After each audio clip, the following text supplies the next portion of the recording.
O que deixo, que marco em sua vida, quando eu passo por você.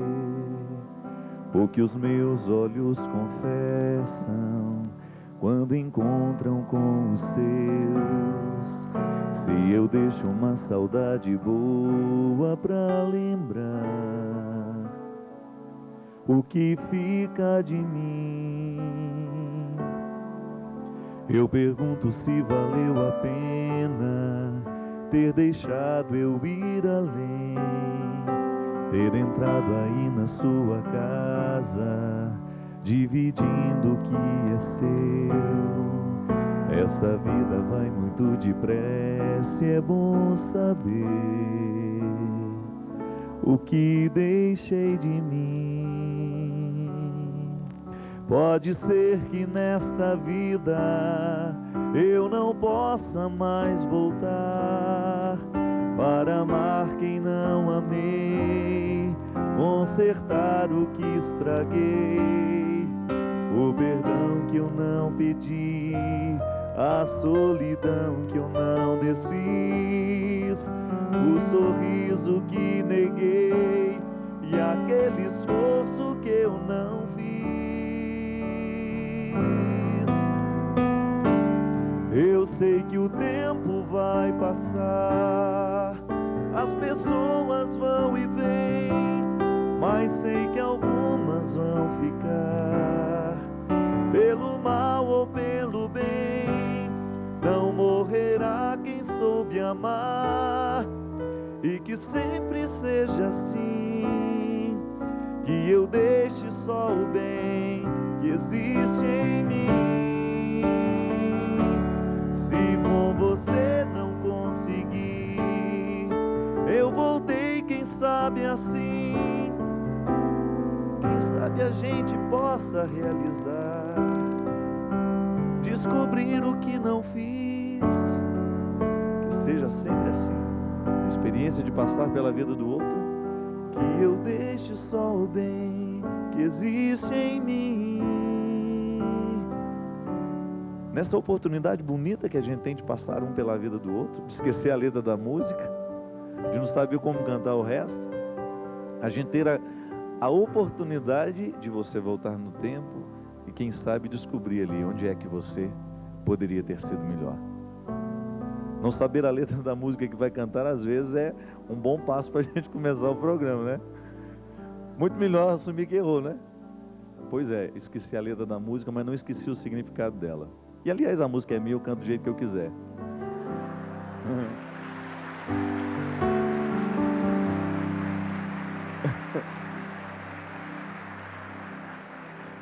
Posso ter esquecido a letra da música, mas não esqueci o significado dela, mesmo porque ela foi muito presente no meu final de semana. Não, final de semana não, hoje é quinta, né? Não, é ontem. É porque ontem nós tivemos 2 eventos em Petrópolis. Tive um evento em Cordeiro na terça, vindo o evento de Franca no final de semana. E eu estou com meu coração muito cheio de amigos que consegui reencontrar, de pessoas que testemunharam aquilo que Deus tem realizado na vida delas através de mim.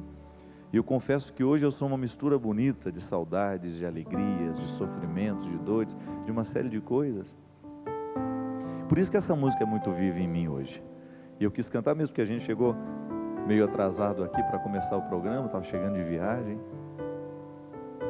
Ficar pensando nessa experiência bonita que nós temos, minha gente, de descobrir o que de mim fica na vida do outro depois que eu passei por ela. O que eu esqueci lá? O que do meu coração ficou naquele coração que eu encontrei? Aquilo que de você ficou no coração de quem você encontrou?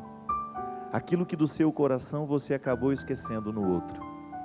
Já que amar é a atitude de você de se esquecer um pouquinho no outro. Amar é essa atitude de você deixar um pouquinho de você na vida do outro, de você ir deixando um pouco de você por onde você vai, fazendo o bem possível de cada instante, olhando como se fosse o último momento, por mais que seja rápido aquele instante, você ter a oportunidade de deixar alguma coisa de você na vida do outro. Se com você eu não conseguir, quem sabe assim eu possa, né? É a parte que eu não lembro. possa então recomeçar, refazer, voltar no tempo, e aí a gente poder descobrir um jeito bonito de consertar aquilo que nós podemos consertar e de fazer prosseguir aquilo que a gente não consegue modificar mais. A vida cristã, muito mais que um código de teorias, é a oportunidade bonita que nós temos de dar qualidade na nossa passagem pela vida do outro. Vida cristã é eterna Páscoa. Páscoa significa passagem. E o tempo todo nós realizamos Páscoas na vida dos outros. Hoje eu passei pela vida de muita gente e eu não sei o que foi que eu esqueci lá. É interessante que na vida a gente só se recorda do outro quando ele fez alguma coisa muito boa ou muito ruim com a gente. São duas marcas indeléveis, marcas que nós jamais poderemos esquecer por uma razão muito simples. A gente presta atenção, é no que nos fez sofrer ou que nos alegrou, o resto é indiferente. A vida cristã é a experiência da Páscoa. Vinha conversando isso com 2 amigos meus. Ponte. Eu atravesso a ponte o tempo todo para ajudar o outro, quem sabe a chegar, mas ele não é o definitivo da minha vida por causa disso. Eu estou sempre em passagem. Eu me levo o tempo todo pela vida e o tempo todo eu estou passando pelas pontes das vidas dos outros. E o que eu esqueço nessa ponte? O que de mim fica nessa passagem? O que de mim vai restar no coração daquele que um dia passou pela minha vida? Essa é a experiência bonita de nós vivermos a conversão necessária de cada dia, de cada instante, no momento em que nós começamos a pensar na qualidade do que nós deixamos. Às vezes, por razões muito estranhas ao nosso conhecimento, a gente acaba esquecendo no outro aquilo que a gente tem de pior. Quando a nossa agressividade se torna expressão do nosso amor. Você já deve ter passado pela experiência de no momento em que você amava, o que você esqueceu foi a sua agressividade, porque a agressividade também é uma expressão do amor. Basta que alguma coisa esteja desajustado dentro de nós e nós somos agressivos com quem a gente ama. O que na verdade a gente queria fazer era o contrário, era um carinho, era um abraço, um beijo, mas por força daquilo que é contrário dentro de nós, a gente age de forma agressiva. E aí a gente acaba esquecendo no outro o que a gente tem de pior, quando na verdade o que a gente queria era deixar alguma coisa de bom na vida daquele que passou por nós. A gente seguir Jesus é a gente analisar o tempo todo o que é que nós estamos deixando na vida do outro quando a gente passa. Isso traz qualidade às nossas relações. Isso faz a gente pensar um pouquinho no nosso jeito de viver. E hoje esse programa, quem sabe, pode ser para você um pouquinho de uma luz, um pouquinho de uma centelha de luz que possa lhe ajudar a pensar o que você deixa quando você passa pela vida dos outros. Podemos ser mais concretos ainda. O que você deixou hoje na vida de quem você passou? Basta você pensar. Quantas pessoas passaram pelos seus olhos hoje? Com quantas pessoas você conversou? Com quantas pessoas você estabeleceu vínculo? O que é que você deixou na vida daquela pessoa? Como foi que você olhou? Como foi que você falou? O que foi que você falou? De que maneira você falou? Como é que foi a sua atitude? E aí você tem uma matéria-prima bonita para ser trabalhada em Deus. Conversão é isso, é você modificar o seu jeito de ser com os outros. É isso que agrada ao coração de Deus, a qualidade das nossas relações, a qualidade e a integridade do nosso coração. Ligue para nós, 0 operadora 12 31 86 2600. Você fala conosco, com os nossos atendentes que estão todos prontos para ouvir aquilo que você tem a nos dizer. 0 operadora 12 31 86 2600. Eu sou o Padre Fábio de Mello e este é o programa Direção Espiritual. Boa noite, Christian, obrigado por estar comigo aqui hoje mais uma vez. Vou mostrar esse auditório maravilhoso que hoje está aqui. Muita gente que já veio para o acampamento Padre Rufus, não é isso? Todo mundo precisando de cura, libertação. Todo mundo precisa, não é verdade? Enquanto a gente viver, e tenho certeza que vai ser uma experiência maravilhosa para todos vocês que vierem para a Canção Nova para participarem aqui deste acampamento maravilhoso. Mandar um abraço aos meus amigos lá de Franca, os tivemos um raléu maravilhoso lá nesse fim de semana, tia Lolita, 20 anos do raléu de Franca, e mais uma vez eu muito bem hospedado com os meus amigos Ronaldo, Luísa, Rodolfo, Maíra. Obrigado mesmo pelo carinho de vocês, pela amizade de vocês aí.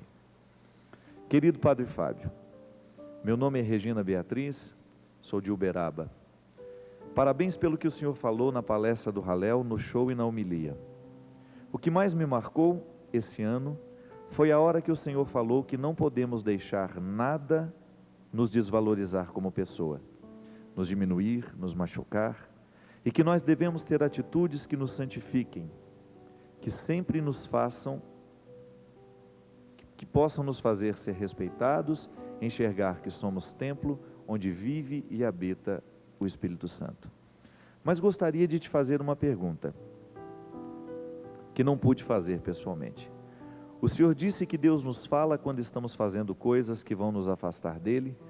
Poderia-se dizer que é a voz da consciência, que é em nós a voz de Deus, Padre? Ou um sentimento de culpa que precisa de reflexão ou revisão de nossos atos? Seria o sofrimento e a angústia que sentimos? Me explica melhor isso, meu querido Padre. Um abraço carinhoso de sua filha, amiga e irmã em Cristo. Regina, consciência, né, é todo o processo. Aliás, no último Kairos que eu preguei aqui, a temática da minha pregação girou justamente em torno desta realidade. Deus ilumina a nossa inconsciência, e tudo que nós retiramos da inconsciência e que passa ao processo da consciência, torna-se matéria-prima a ser trabalhada na nossa humanidade. Digamos que você tem um problema inconsciente que lhe gera um jeito de agir. Muitas vezes nós agimos de forma inconsciente. Eu não sei por que estou sendo agressivo, por exemplo. Ajo de forma agressiva, e o motivo dessa agressividade é uma razão inconsciente, isso é, está registrada lá no fundo do meu cérebro, da minha história passada, de uma série de experiências vividas que ficaram registradas dentro de mim. A terapia que muitas vezes a gente faz com o psicólogo é o processo de trazer a luz da escuridão do inconsciente à luz da consciência. É você começar a saber o mecanismo, por que você age assim. Saber por que você age assim já é uma boa parte da solução do problema que você tem. Então, todas as vezes que nós nos acusamos de alguma coisa, no processo de trazer isso que nós chamamos de consciência, né? A minha consciência está me acusando, isso é, ela está iluminando para que eu tenha então nas minhas mãos aquilo que na minha vida é errado, aquilo que precisa ser diferente. Aí dessa forma nós podemos dizer que Deus age pela força da nossa consciência, porque o processo de Deus em nós é sempre acender luzes, para que a gente possa se conhecer. Há um teólogo que eu gosto muito, que chama-se André Torres Queiruga, que diz que a revelação de Deus está intimamente associada à realização humana, de maneira que onde você tem um ser humano realizado, feliz, vivendo uma vida com dignidade, ali Deus está plenamente revelado. Quando nós temos um processo de consciência que nos ajuda a entender o que precisa ser diferente dentro de nós, para nos melhorar, para nos tornar pessoas melhores, mais felizes, mais equilibradas, é claro que ali você tem a manifestação da voz de Deus. Porque Deus, como é que Deus fala na nossa vida? Deus fala através do nosso cotidiano, não é verdade? Você já viu aí você já teve algum sinal miraculoso dessa fala de Deus em sua vida? A maioria das vezes você escuta essa voz de Deus é por meio de pessoas que chegam até você, que abrem os seus olhos, isso é, traz da inconsciência. Por que você está agindo desse jeito? Traz da sua inconsciência para a consciência. Muitas vezes Deus age na nossa vida pela força da consciência que alguém nos alertou. Alguém abriu os nossos olhos para que nós pudéssemos enxergar de um jeito diferente. É a consciência sendo clareada pela força de um amigo, pela força de uma pessoa que nos conhece, pela força de uma pessoa que nos auxilia. Isto é bonito perceber, minha filha. Então você tem todo o direito de dizer que a voz da sua consciência, essa que lhe mostra o caminho certo, é a voz de Deus. Só que, aqui está o grande perigo. Uma coisa é você tomar consciência dos seus atos, outra coisa é você alimentar a culpa dos seus atos. Tome consciência de uma coisa: arrependimento é de Deus, culpa é do diabo. A culpa, o sentimento de culpa não pode nascer de Deus por uma razão muito simples.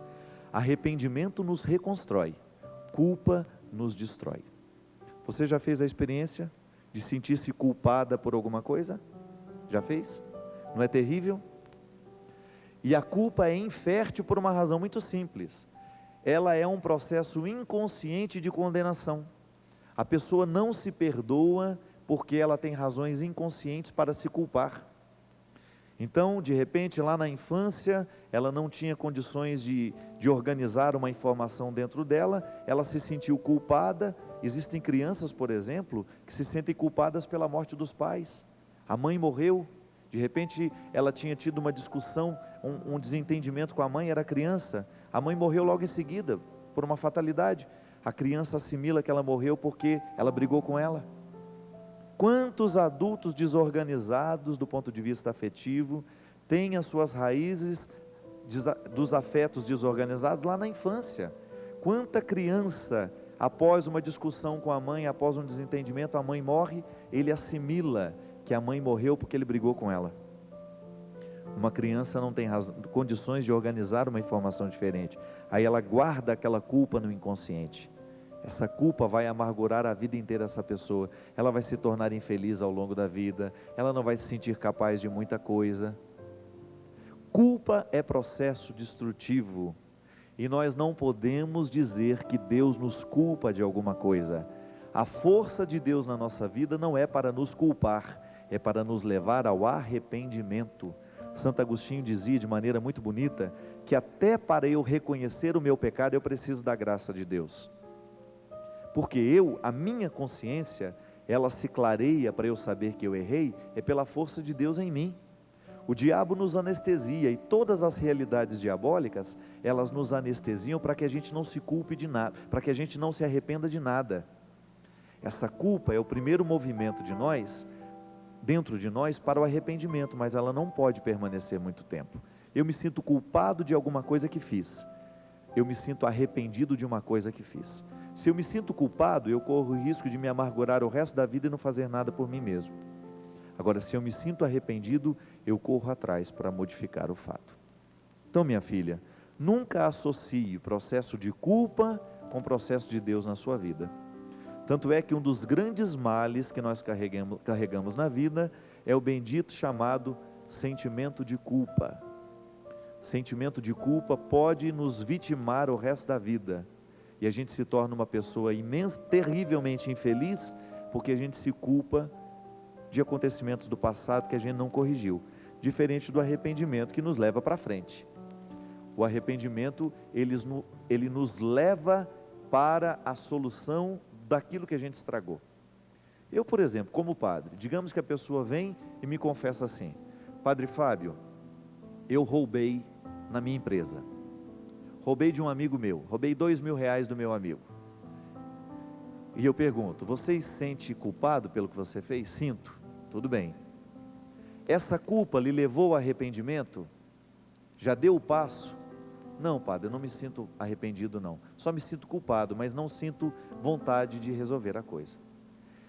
O arrependimento só existe se ele está me confessando isso. Eu não vou mandar rezar uma Ave Maria e fica tudo por isso mesmo não. Vai lá, meu filho, faz um sacrifício, reza 10 Pai Nosso, 10 Ave Maria, que você já está absolvido. Não, isso está errado.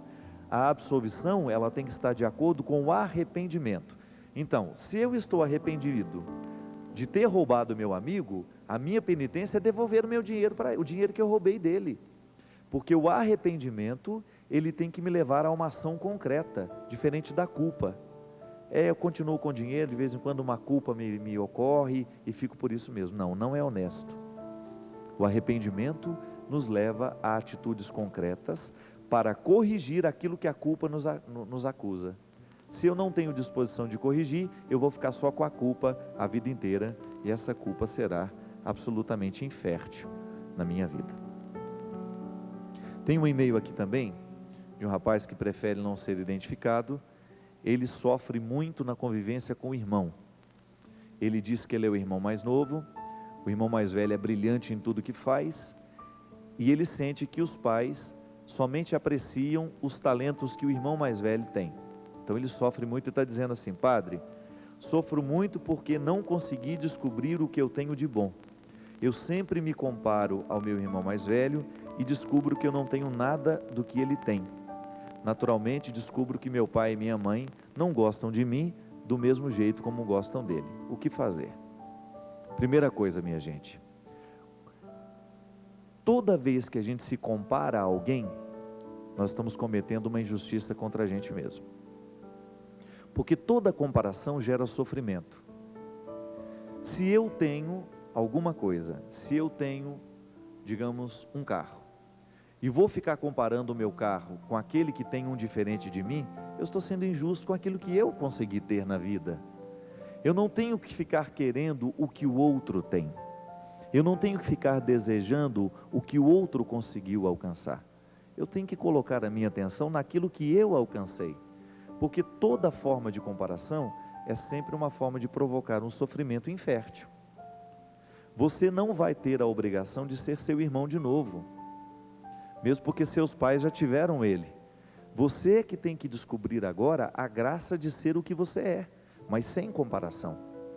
Porque se você fica se comparando, você perde de foco, você perde de rumo aquilo que você precisa encontrar dentro de você. E agora todos nós passamos por esse risco. A gente ficar o tempo todo comparando o que a gente é com os outros. Não tem que se comparar. Você tem que assumir aquilo que é seu, independente do que o outro está sendo. Porque qualquer forma de comparação será sempre uma forma de sofrimento que você vai assumir e totalmente desnecessária. A gente precisa ter consciência de que nós somos um campo a ser descoberto. Nós somos uma propriedade a ser descoberta. É a mesma coisa de você ter uma casa, de você não cuidar da casa que você tem, porque você fica o tempo todo olhando o seu vizinho cuidar do jardim dele. E você fica com inveja do jardim que o vizinho tem e fica lamentando que você não tem um igual. Só que você se esquece que o vizinho tem aquele jardim porque ele fez. O jardim não choveu na casa dele, né? Não nasceu da noite para o dia. Ele precisou cuidar, ele precisou trabalhar para ter aquele jardim. Porque às vezes nós olhamos para as pessoas prontas e a gente não sabe o quanto que aquela pessoa precisou lutar para chegar ao que ela chegou.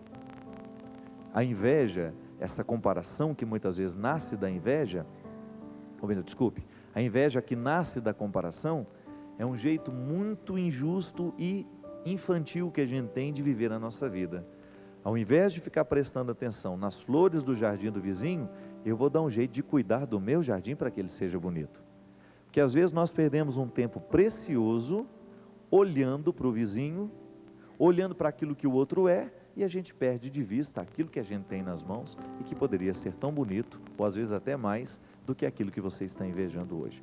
Portanto, meu filho, pare de se comparar com seu irmão, não fique querendo ser seu irmão de novo, e tenha consciência de que aquilo que o seu irmão é uma riqueza para ele, é uma riqueza para toda a casa, e isso não impede você de buscar também o seu valor como pessoa, a sua riqueza como pessoa, tá bom? Que Deus lhe abençoe, tenha paciência com você, tenha paciência com o seu processo e seja capaz de admirar o seu irmão sem querer que você seja ele de novo. Nós vamos para um rápido intervalo, você vai ligando, 0 operadora 12 31 86 2600. Programa Direção Espiritual, aqui a matéria-prima do nosso programa é a sua vida.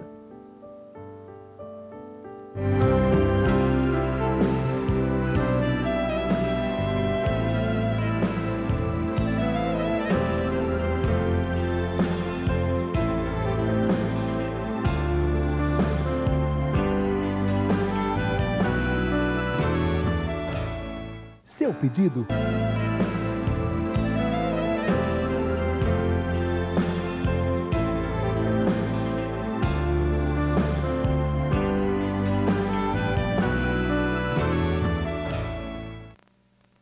Estamos de volta com o programa de Direção Espiritual. Obrigado você que está ligando, está participando conosco.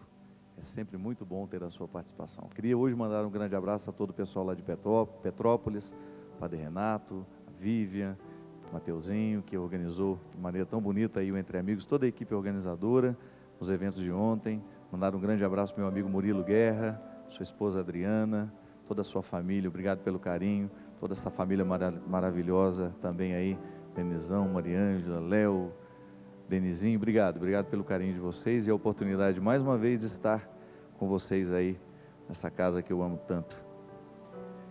Temos aqui muita gente participando conosco, o Zé Luiz José Claudino dos Santos, lá de Aracaju. Padre Fábio, busco inspiração no seu programa para apresentar um programa no rádio em minha cidade, em Santo Amaro. Obrigado, meu filho, fico feliz.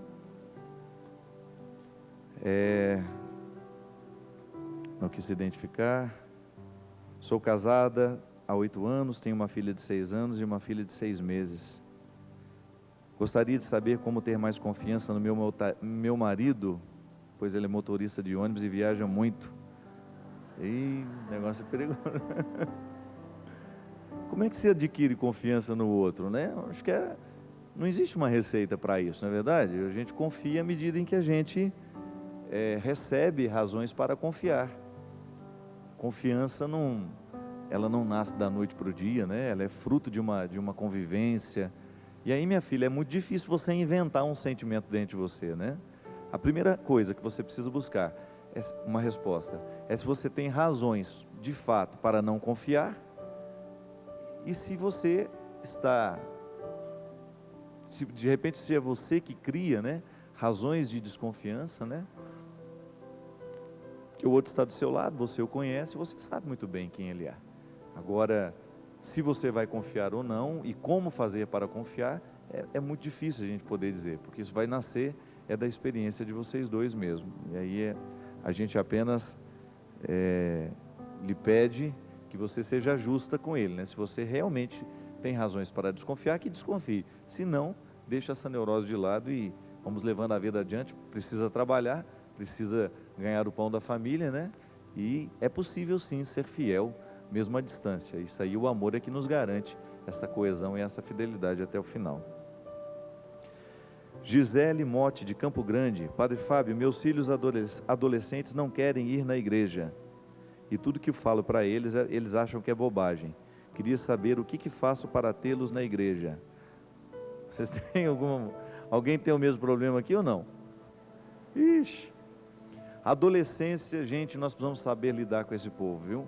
O tal do adolescente é uma pessoa maravilhosa, em mutação, todos os hormônios à flor da pele, e muitas vezes aquilo que a gente propõe para eles, realmente eles não querem. Eles estão na fase da vida de querer o absolutamente contrário do que a gente quer. Então a gente precisa ter muita paciência para que a nossa exigência não se torne um afastamento mesmo até. A gente tem que propor o valor, a obrigação não. A gente tem que propor e demonstrar que Deus faz bem a nossa vida, e aí ele vai descobrir que também fará bem, que vai valer a pena para ele buscar. Caso contrário, obrigação pela obrigação não modifica ninguém. É o nosso testemunho que vai fazer com que eles possam descobrir o valor da religião, o valor de ter uma vida em Deus. Agora você vai ter que ter paciência, porque nessa fase é tudo muito mais complicado, viu? A gente precisa de muita sabedoria para lidar com as diferenças. E o adolescente é uma pessoa diferente mesmo por causa do processo de transição. Segundo a psicologia, ele está vivendo o processo do luto, porque ele já não é mais a criança que era e também já não é o adulto que deverá ser. Por isso que é uma fase de muita rebeldia, ele quer contestar. E às vezes essa contestação é apenas uma demonstração de necessidade que ele precisa de atenção. Nós corremos o risco de, por causa da fase ser uma fase difícil, a gente taxar regras muito duras e esquecer o diálogo que nós precisamos ter com eles, né? Nessa fase de transição. Então, é muita paciência mesmo, minha filha. Não existe fórmula mágica, não. Ninguém prometeu que seria fácil. Edith, de Juiz de Fora. Padre Fábio, por favor, nos dê informações sobre o seu site, que atualmente só nos dá agenda e fotos. Nós temos um problema com o nosso provedor, nós temos um número de acessos muito grande todos os dias, graças a Deus, né? E com isso a gente teve muita dificuldade em manter o site no ar com tudo aquilo que ele tem. Então o meu escritório está trabalhando para que nós possamos ter muito em breve o site todo em funcionamento. Hoje está apenas fotos dos eventos e agenda, que é aquilo que o povo mais procura, né? Mas nós estamos trabalhando para voltar com toda o conteúdo que ele tinha. Tá bom? A gente pede desculpa pela nossa demora, que muitas vezes não depende da gente. A Maria Cristina Pompeu, lá de Taubaté, está pedindo que eu mande um abraço para a sua patroa, Maria Célia. Maria Célia, que Deus abençoe você. Muita paz para o seu coração, muita saúde aí para você, minha filha. Tem uma menina que está dizendo que ela terminou com um rapaz um namoro porque ele quis entrar para o seminário para ser padre. Pessoa inteligente, né?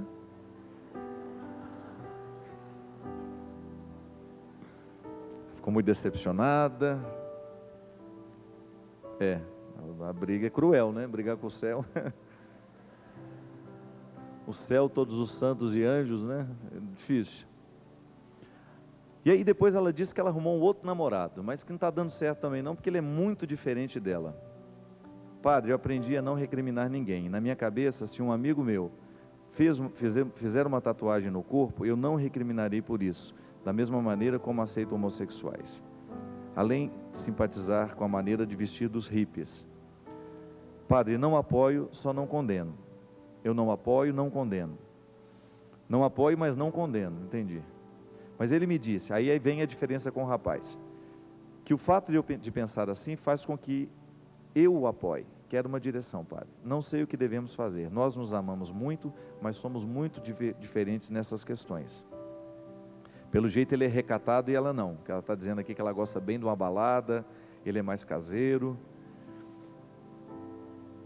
Veja bem, quando nós estamos diante de uma pessoa que é muito diferente de nós precisamos descobrir o que nós temos que possa fazer unir. Se aquilo que a gente descobriu, que nos une, é superior ao que nos divide, então dá para continuar junto. Se a gente descobre que o que nos une não é superior ao que nos divide, então, minha filha, pode desistir. É muito difícil, é praticamente impossível estabelecer uma relação com uma pessoa se você não tem pelo menos alguns aspectos essenciais para estabelecer o vínculo. Não adianta. Toda a relação humana, ela dá certo, na diferença sim, não há problema, mas desde que nós tenhamos alguns vínculos que possam nos unir, que possam nos deixar juntos. A gente precisa fazer cair por terra essa história do mito do amor romântico, de que existe uma pessoa ideal esperando por nós, de que essa pessoa ideal vai chegar um dia num cavalo branco na porta da nossa casa, e que nós estaremos acorrentadas na torre, e eu vou jogar as minhas tranças e ele vai subir. Não, isso não existe não, isso não existe mesmo, essa pessoa ideal não existe. E aliás, uma das gêneses das infelicidades no mundo de hoje, é a gente ficar esperando pela pessoa ideal. Pessoa ideal não existe, existe a pessoa certa, e a pessoa certa tem defeito, ela é diferente de você, mas ela tem aspectos que lhe proporciona ultrapassar a ponte para vocês chegarem à pracinha do lugar comum, porque senão não tem por onde ir.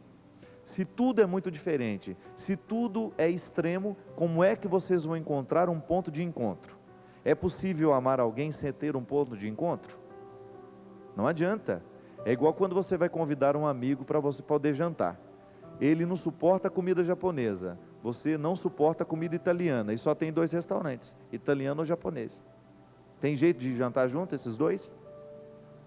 A não ser que você coma com muito sacrifício o peixe cru. Tem jeito?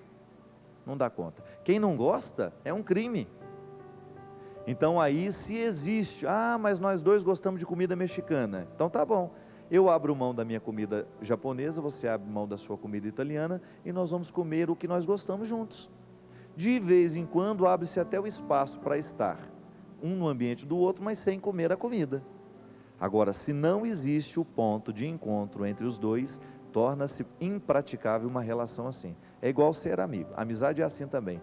Se a gente não tem pontos em comum, por mais diferente que nós sejamos, fica muito difícil a gente estabelecer esse relacionamento. E aí não tem milagre que possa modificar a gente. Milagre, ele sempre acontece a partir do momento que nós damos a Deus uma parte do que precisa ser, né? O milagre é a intervenção de Deus naquilo que é humano, mas naquilo que humano também tem sacrifício e que tem luta para poder chegar lá. É igual, já viu novena para emagrecer? Eu já. Reza correndo.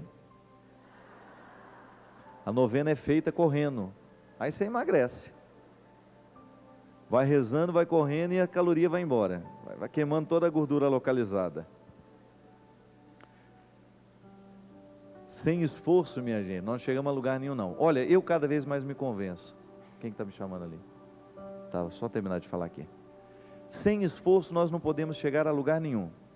E essa história de relacionamento é esforço o tempo todo. Você sabe muito bem o que você tem que fazer para aturar esse marido. Você sabe o que você tem que fazer para aturar esse amigo seu. Por quê? Porque você sabe que ele tem um valor para você. Você não vai jogar fora. Então você tem uma série de sacrifícios que você faz, que você abre mão de coisas, mas porque você tem um ponto em comum, você ama.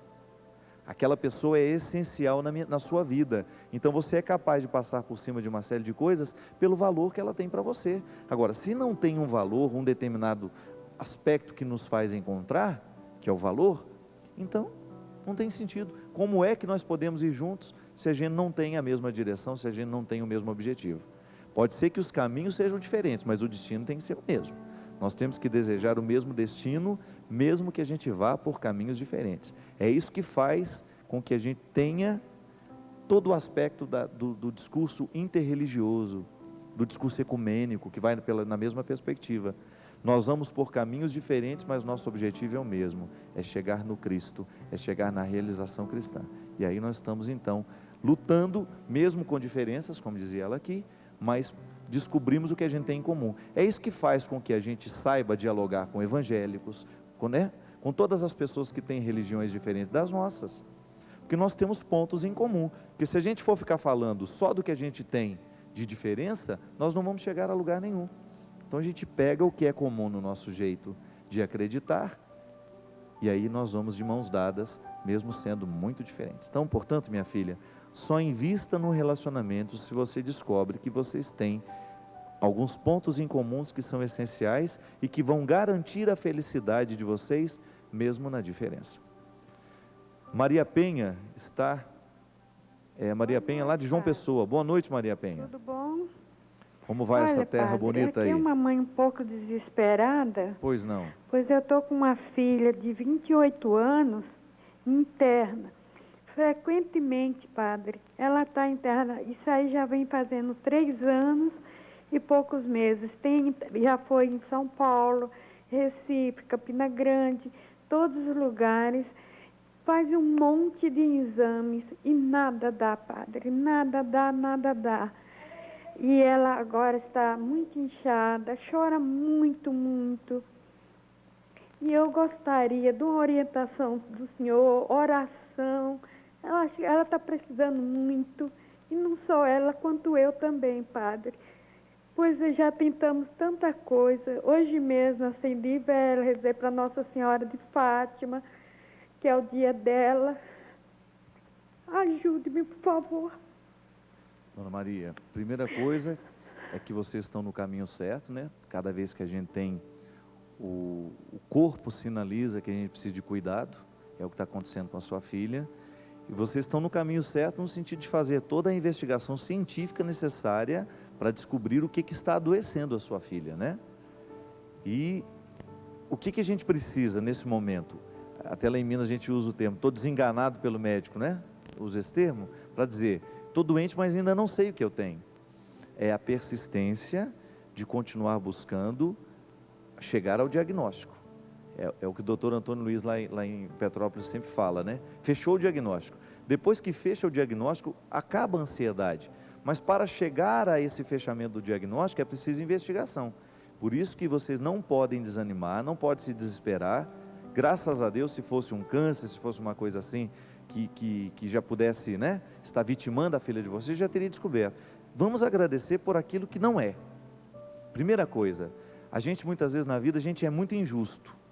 Nós estamos desesperados, mas a gente tem 1001 razões para não estarmos desesperados mais. Já descobrimos que não é câncer, já descobrimos que não é, de repente, uma doença muito séria, já descobrimos que, enfim, fomos eliminando uma série de doenças que seriam fatais para ela. E agora estamos lidando ainda com uma situação que nós não conhecemos, mas já temos razões pelas quais agradecer a Deus. Não é isso, não é aquilo. Então, no momento em que a gente está desenganado, no momento que a gente não sabe o que tem, A gente não pode perder a paz, e a gente não vai perder se a gente colocar nos aspectos bons que nós já descobrimos. Então, não se desespere neste momento. Nós sabemos, e os médicos sabem disso também, nós somos vítimas de muitas doenças psicossomáticas, Dona Maria da Penha, é aquilo que é provocado pela mente, pela angústia, pela ansiedade, pela depressão, manifesta-se no corpo, mas não há uma razão física. A gente, por exemplo, tem a mão inchada, tem o pé inchado, e aquilo não tem uma razão física, é muitas vezes o psicológico que está sofrendo, e como ele não sabe dizer, ele manifesta-se no corpo. E muitas vezes nesse processo de somatizar, né, a ansiedade, o estresse do mundo de hoje, são muitas as doenças que aparecem hoje nas pessoas e que os médicos não conseguem fechar diagnóstico, justamente porque parte de um processo muitas vezes espiritual, psíquico, e isso a gente precisa investigar. Então, quem sabe uma boa terapia também para ajudar neste processo, né, de descoberta daquilo que está fazendo mal a esta pessoa, né, a filha da senhora. E conte com as nossas orações sim, porque neste momento todos nós nos unimos. A senhora sabe que o programa é uma família já que assiste esse programa, é muita gente que ao longo do por todo esse Brasil está acompanhando neste momento, muita gente acompanhando o programa, e eu peço a todas as pessoas que assistem para entrar em comunhão com a senhora, e vamos rezar pedindo a Deus para que tudo isso seja resolvido na vida da senhora. Aliás, ontem eu vivi um testemunho muito bonito, gente, de uma moça lá de Petrópolis chamada Elaine. Elaine, há um tempo atrás, estava decidida a matar o marido e em seguida cometer suicídio. Vivendo um processo de muita angústia, de muita depressão, já havia comprado a arma, comprado a munição e já estava programando mesmo o dia em que ela cometeria esse absurdo, né, de retirar a vida do esposo e logo em seguida retirar a sua vida por não ver mais sentido na sua história. E casualmente ela caiu, o bendito controle remoto, né, que muitas vezes vai nos levando aonde a gente não vai procurando na curiosidade, e de repente caiu aqui no programa de Direção Espiritual, e ela se prendeu a uma frase que eu disse. Segundo ela, no momento eu estava dizendo justamente essa frase que vou dizer agora: se muita gente desistiu de você, se você já desistiu das pessoas, quem sabe esteja na hora de você pensar que Deus ainda não desistiu de você. E se você voltar a acreditar que Deus ainda não desistiu de você, você volta a acreditar nas pessoas que estão do seu lado, pela credibilidade que Deus coloca em você. E ela disse que essa frase mudou a vida dela. Imediatamente ela passou por um processo de cura naquele momento, porque chorou muito, jogou para fora toda aquela ansiedade, e junto daquele choro vazou também, ali pelas lágrimas, pela força das lágrimas, aquela tentação de retirar a vida dela e do marido. Então a gente tem que agradecer muito a Deus, porque às vezes uma frase tem o poder de mudar a vida de uma pessoa. Uma palavra que é dita aqui tem o poder de mudar um coração, de mudar uma história.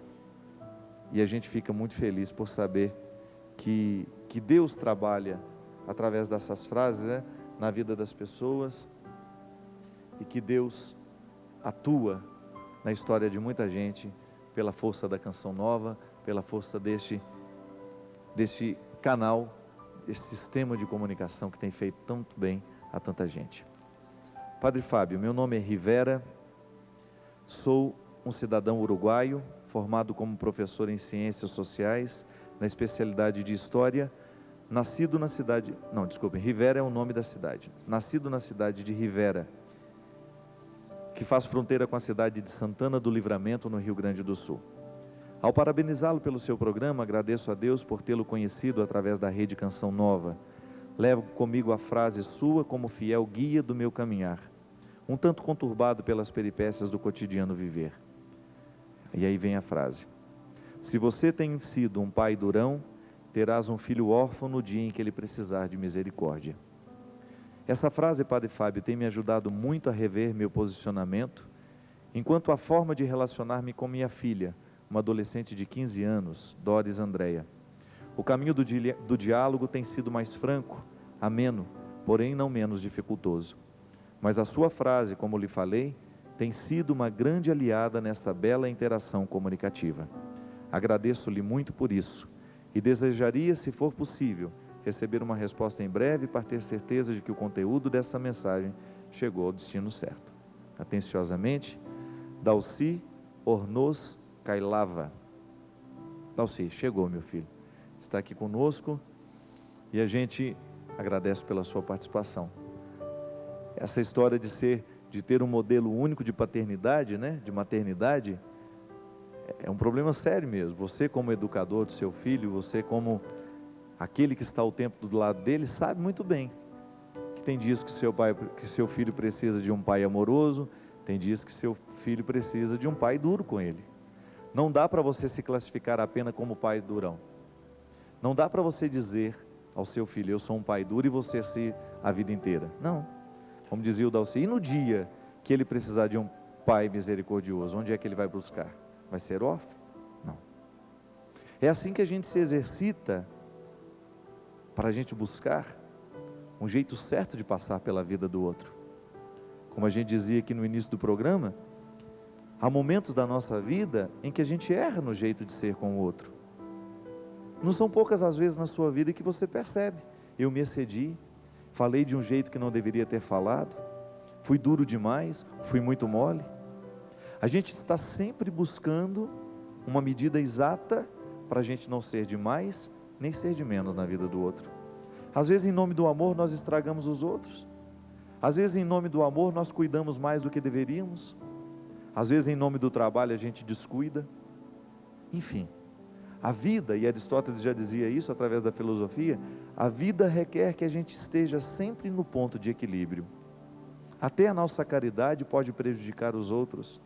Quando a gente quer assumir do outro aquilo que é dele, eu não posso, não tenho direito. Eu, dentro da minha casa, eu tenho que viver o desafio constante. Eu não posso querer viver a vida dos meus irmãos, mas eu também não tenho o direito de viver como se eles não existissem. Eu tenho que saber fazer a distância certa, para que eu possa ajudar no momento que ele precisa, mas que ele também seja capaz de viver a vida dele. É esse exercício de criatividade que nos torna humanos. É esse exercício de você descobrir hoje, como é que o meu filho precisa de mim? Será que o meu filho hoje precisa da minha dureza ou ele precisa da minha misericórdia? Será que o meu amigo hoje precisa da minha palavra amena ou será que hoje o meu amigo precisa da minha palavra dura? Eu tenho muito medo de amigos que só passam a mão na minha cabeça, que concordam com tudo que eu faço, que concordam com tudo que eu vivo. Tenho medo, porque concordar com tudo que o outro vive pode ser um jeito estranho de ser omisso com aquilo que precisa ser melhor nele. Eu ainda prefiro as pessoas que me olham nos olhos e me desafiam a ser melhor. Eu ainda prefiro dormir chateado com aquele que me chamou a atenção e acordar no outro dia na consciência de que aquilo que ele me falou será uma ponte de transição para eu me tornar uma pessoa melhor. Eu ainda prefiro dormir contrariado porque escutei um desaforo, a ter que ir para a cama, tranquilo, sem que nada modifique dentro de mim. Eu não quero acordar amanhã do mesmo jeito que fui dormir hoje, não. Eu quero que alguma coisa me incomode hoje, para me transformar como pessoa. Alguma coisa, como dizia Padre Zezinho, que transforme a minha paz inquieta. A minha paz não pode me colocar num berço de ouro esplêndido para eu dormir a vida inteira e passar a vida sem que nada se transforme dentro de mim. Não, eu quero o desafio constante, minha gente, de poder ser olhado nos olhos com responsabilidade e de alguém poder me dizer o que precisa ser melhor. É isso que nós precisamos, descobrir um jeito criativo de ser gente. Você como marido, você como esposa, você como filho, como irmão, não deixe que as pessoas passem pela sua vida e que você seja indiferente a elas. Não seja indiferente, nem tampouco seja pessoa de modelo único, não. Seja criativo no seu jeito de ser gente com o outro, porque é um jeito bonito que você tem de tornar o outro, uma pessoa melhor, porque você passou pela vida dela. Quero agradecer vocês que estiveram ligados conosco. Quero convidar mais uma vez o povo de Campinas para no dia 21 de setembro, aí no ginásio do Guarani, para um show. Eu, Padre Fábio de Mello, com toda a minha banda, vocês aí que são de Campinas e região, estejam conosco. E eu quero agradecer a você, que faz parte da minha vida, que mesmo sem nunca ter me encontrado, já tem uma história comigo. Agradeço muito a Deus pelas muitas senhoras de idade, pelos senhores de idade que esperam o programa de direção espiritual. São tantos velhinhos e velhinhas que quando me encontram falam: ô padre, enquanto o senhor não fala comigo, eu não vou dormir. Obrigado pela confiança. Obrigado por você me permitir ser calmante na sua vida. Ao invés de tomar aquela droguinha para dormir, você espera a palavra do padre e vai dormir depois daquilo que eu falei. E agradeço mesmo a Deus. Tanta gente carinhosa por esse Brasil afora, que tem um carinho imenso por mim, que me adotou como filho, que me adotou como neto, como irmão, como amigo. Obrigado. Se de alguma forma eu passei pela sua vida e deixei alguma coisa de bom, eu agradeço a Deus e quero crescer na responsabilidade de continuar fazendo isso. Se por acaso eu não tive a mesma felicidade com você, se em algum momento da sua vida eu disse alguma coisa que lhe machucou, ou se o meu jeito de ser padre, meu jeito de ser homem lhe agrediu, se o meu pecado foi mais forte, eu lhe peço perdão. E peço que ao invés de me enxergar, você enxergue o Cristo que eu quero anunciar. Comigo você pode ficar decepcionado e eu não me importo. Apenas não desista daquele que eu anuncio. Que Deus derrame sobre a sua vida, sobre o seu coração, a sua bênção. Ele que é Pai, Filho e Espírito Santo. Amém. O que deixo, o que marco em sua vida, quando eu passo por você, o que os meus olhos confessam, quando encontram com os seus, se eu deixo uma saudade boa pra lembrar, o que fica de mim? Eu pergunto se valeu a pena ter deixado eu ir além, ter entrado aí na sua casa, dividindo o que é seu. Essa vida vai muito depressa e é bom saber